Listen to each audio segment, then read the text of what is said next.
नमस्कार dear student आज तुम्हारे कारण एट इम्पर्टेन्ट क्वेश्चन जी लो ये क्वेश्चन आए 2021 सनत और ये क्वेश्चन हमें प्रथम कथा तुम्हारे फर्मुला मनत रखा एजुम मीन्स इक क्या गड़ सो गड़ जेतिया करा तुम्हारे एट फर्मुला जी फर्मुला यू सदा मनत रखिब लगे जी AM plus summation f(x) by n into I এইকেইটাৰ নাম কি কি হয় তোমালোকক মই ইয়াত লিখি দিছো m হৈছে কাল্পনিক বা আনুমানিক গড় এটো আমি নিজে ধৰিম আইডিয়া অনুসৰি ঠিক আছে আৰু তাৰ পিছত n মান হৈছে মুঠ বাৰম্বাৰতা ইয়াত আমাৰ বাৰম্বাৰতা টোটাল দিয়া থাকিবই কোৱেশ্যনত ইয়াৰ টোটাল নাম্বাৰ কিমান দিয়া আছে সোৱা 60 দিয়া আছে এটো হৈছে আমাৰ n ৰ মান হল আৰু i মান হৈছে শ্ৰেণী দৈৰ্ঘ্য হিয়তৰ মাজত ডিফাৰেন্স কিমান আছে এটো হৈছে শ্ৰেণী অন্তৰাল দৈৰ্ঘ্য x' মানে হইছে আমি যেতিয়া কৰিম তেতিয়া গম পাই যাবা ঠিক আছে আৰু x হইছে মধ্যমান এইটো তোমালোকে আগত পাই আইছা এইদৰে সো বলা এতিয়া ভিডিওটো আমি স্টাৰ্ট কৰো একেবাৰে সহজৰ পৰা স্টাৰ্ট কৰিম আৰু তোমালোকে হেহলৈকে চাই থাকিবা 100% তোমালোকৰ মই আশা কৰো ক্লিয়াৰ হ'ব লাগে আৰু যদি তোমালোক ক্লিয়াৰ হয় লাষ্টত তোমালোকে কমেন্ট কৰি জনাবা যে হৈছে বুলি ঠিক আছে আৰু যদি কিবা ডাউট থাকে তেন্তে কমেন্ট কৰিও জনাবা যে এইখিনি বুজা নাই ঠিক আছে सो আজি प्रथम क्वेश्चन जी आছিলে আমাৰ এই क्वेश्चনৰ তোমালোকক কৰিব দিছে জৰিলোৱা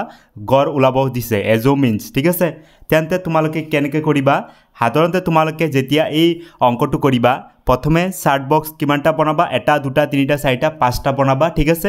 তাৰ পিছত তোমালোকে এইখিনি কৰি পিছত আমাৰ এই সূত্ৰৰ বহাই পেলাই আমাৰ ম্যাথখিনি কৰিব লাগিব ঠিক আছে সো এইখিনি কৰাৰ আগত তোমালোকে n ৰ মানটো পাইছা কিন্তু m নাই আকৌ সোৱা সামেশন f(x) কোড পাম এই গুটিকেটা মানকেটা যোগফল ইয়াত পাম নিৰ্দিষ্ট এটা মান পাই যাম ঠিক আছে সো তাৰ পিছত আমি ম্যাথটো কৰিম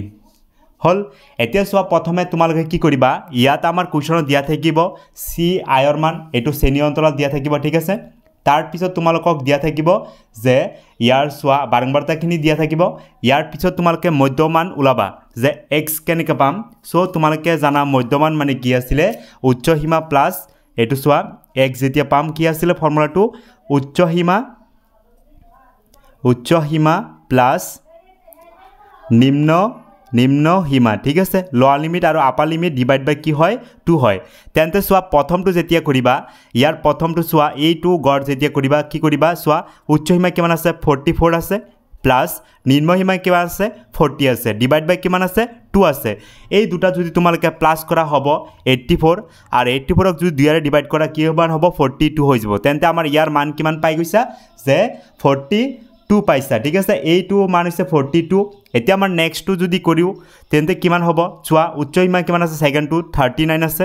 তাৰ পিছত নিম্ন সীমা কিমান আছে 35 আছে ডিভাইড বাই কি আছিল 2 আছিল হল এইখিনি ক্লিয়াৰ এতিয়া চোৱা এই দুটা যদি প্লাস কৰা তেন্তে কিমান পাবা 74 পাই যাবা ডিভাইড বাই কিমান আছে 2 আছে এতিয়া যদি 74ক 2 ৰে হৰণ কৰা তেন্তে কিমান পাবা 37 এইখিনি তোমালোকে জানে আগৰ পৰাই তোমালোকে শিকি আইছে ক্লাস 10ত সো 37 হৈ যাব সো এই দুটা যদি তোমালোকে কৰিব পাৰিছা বাকিখিনি কৰিব দৰকাৰ নাই তেন্তে সোৱা হিয়তৰ মাজত গ্যাপ কিমান কৰি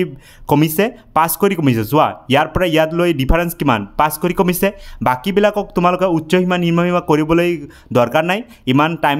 ওয়েস্ট হ'ব তোমালোকে কৰিব হলে তো তোমালোকে কি কৰিবা এই দুটাৰ মাজত গ্যাপ কিমান আছে 5 কৰি গ্যাপ আছে তেন্তে তোমালোকে ট্ৰিক্স ইউজ কৰিবা 5 কৰি কমাই যাবা তেন্তে সোৱা ইয়াৰ পৰা যদি 5 কমি যায় 30 কিমান হ'ব 32 হ'ব আৰু ইয়াৰ পৰা যদি আকৌ 5 কমি যায় কিমান হ'ব 27 হ'ব ইয়াৰ পৰা যদি 5 কমি যায় হ'ব 22 হ'ব আকৌ যদি ইয়াৰ পৰা 5 কমি যায় কিমান হ'ব 17 হ'ব ইয়াৰ পৰা যদি 5 কমি যায় কিমান হ'ব 12 হ'ব ইয়াৰ পৰা যদি 5 কমি যায় কিমান হ'ব 7 হৈ যাব ঠিক আছে আকৌ যদি ইয়াৰ পৰা 5 কমি যায় 2 হ'ব এইখিনি আমাৰ প্ৰথম x ৰ মান পাই গৈছো ঠিক আছে এতিয়া তোমালোকে কি কৰিবা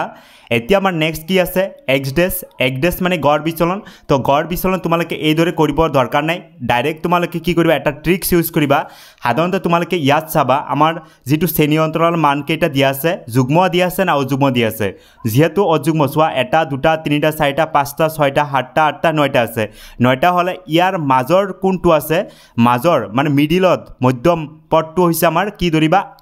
m ধৰিবা ঠিক আছে m হৈছে তোমাৰ কাল্পনিক বা আনুমানিক গড় বুলি কোৱা হৈছিল এই কাৰণে কাল্পনিক মানে হৈছে ইয়াৰ যেটো তোমালোকে দেখা পাইছা মিডল পয়েন্ট হেতু হৈছে কাল্পনিক ধৰিব লাগিব ঠিক আছে অযুগ্ম কাৰণে যুগ্ম হলে যুগ্মৰ কাৰণে তোমালোকক মই কৰি দিছোঁ তোমালোকে মই ডিসক্ৰিপশন লিংক দি আছো হেতু তোমালোকে চাই লবা যুগ্ম যদি থাকে ইয়াৰ নাম্বাৰ কেটা তেন্তে কেনেকৈ কৰিব লাগে m সো ইয়াত আমাৰ m ৰ একেবাৰে প্ৰবলেম নাই যেহেতু অযুগ্ম নাম্বাৰ আছে ইয়াৰ মিডল পইণ্টত কোনটো আছে 1 2 3 4 5 সো এইটো হৈছে মিডলত হ'ব ঠিক আছে এইফালৰ পৰা 5 নম্বৰ এইফালৰ পৰা 5 নম্বৰ সেই কাৰণে এই যেটো 22 পইচা 22 এটো হৈছে আমাৰ m ঠিক আছে m ৰ কাম হৈ গল খতম হৈ গল এতিয়া আমাৰ নেক্সট কি কৰিবা x ডেজ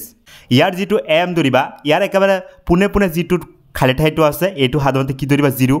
আৰু তোমালোকে জানাই 1 2 নেওতাটো জানাই ওপৰৰ ফালে কি কৰিবা এক এক কৰি প্লাস কৰিবা আৰু তলৰ ফালে ট্ৰিক্স ইউজ কৰিবা এক এক কৰি মাইনাস কৰিবা একেবাৰে সহজ তোমালোকে টাইম ম্যানেজমেন্ট হৈ যাব ওপৰত সোৱা 1 হ'ব তাৰ পিছত 2 হৈ যাব তাৰ পিছত 3 হৈ যাব তাৰ পিছত 4 তলৰ ফালে কি হ'ব -1 -2 -3 -4 এইদৰে তোমালোকে প্ৰেক্টিস কৰিবা 2 3 বাৰ 100% তোমালোকৰ মনত থাকি যাব ঠিক আছে এইখিনি খতম এতিয়া আমাৰ f x মানে f বাৰংবাৰতা আৰু গড় বিচলন কি হ'ব পূৰণ সো 5 ৰ লগত 4 পূৰণ কৰিলে কিমান হ'ব 20 হ'ব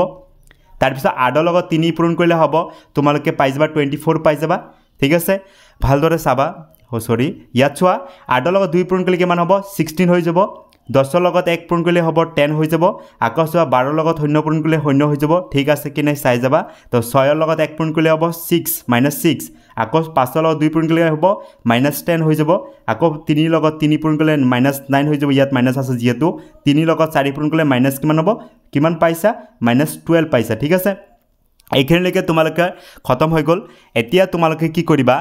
ইয়াৰ প্লাস কেটা এক লগ প্লাস কৰা আৰু মাইনাস কেটা এক লগ প্লাস কৰি দিয়া ঠিক আছে তেতিয়া হলে আমাৰ ক্যালকুলেশন কেটা হৈছে একেবাৰে সহজ হৈ যাব ঠিক আছে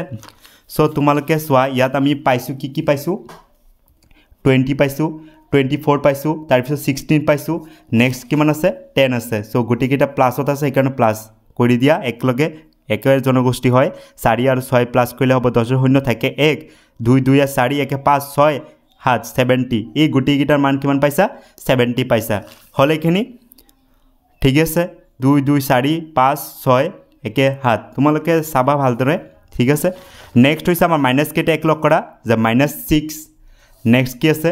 -10 মাইনাস কিমান আছে -9 আকৌ মাইনাস কিমান আছে 12 আছে তো গুটি কেটা যেহেতু মাইনাসৰ জনগোষ্ঠী এক লগ কৰি দিয়া 9 ৰ লগত 9 আৰু 6 প্লাস কৰিলে হ'ব 15 আৰু 2 কিমান হ'ব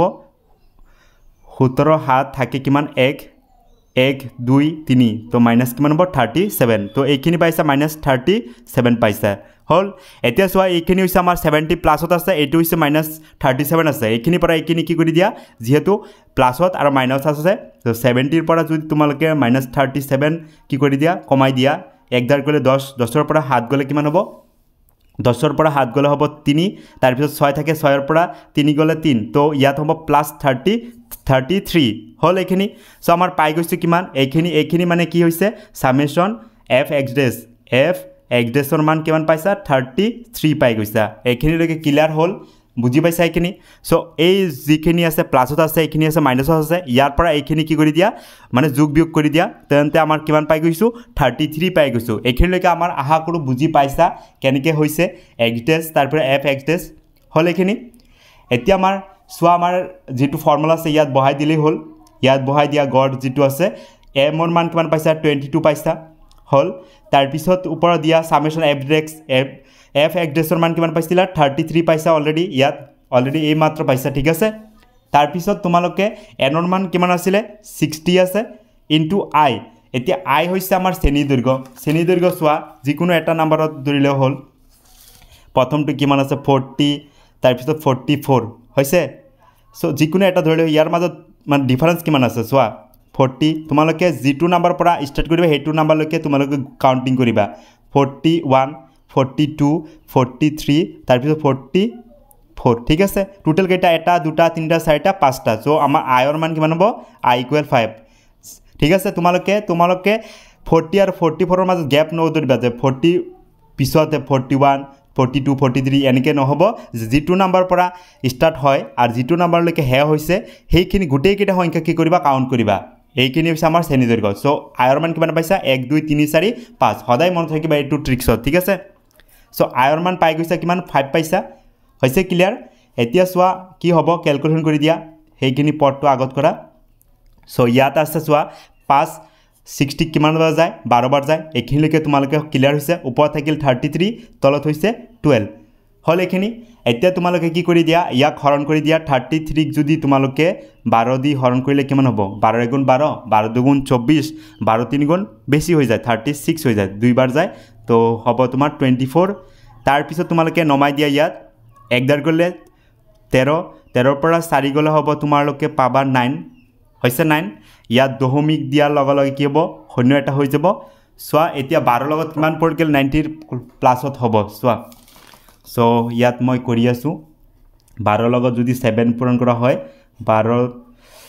হাত দুগুণ কিমান 14 4 থাকে 1 হাতৰ গুণ 7 একে 8 84 হৈ যায় তাৰপিছত 12 লগত 8 পূৰণ কৰিলে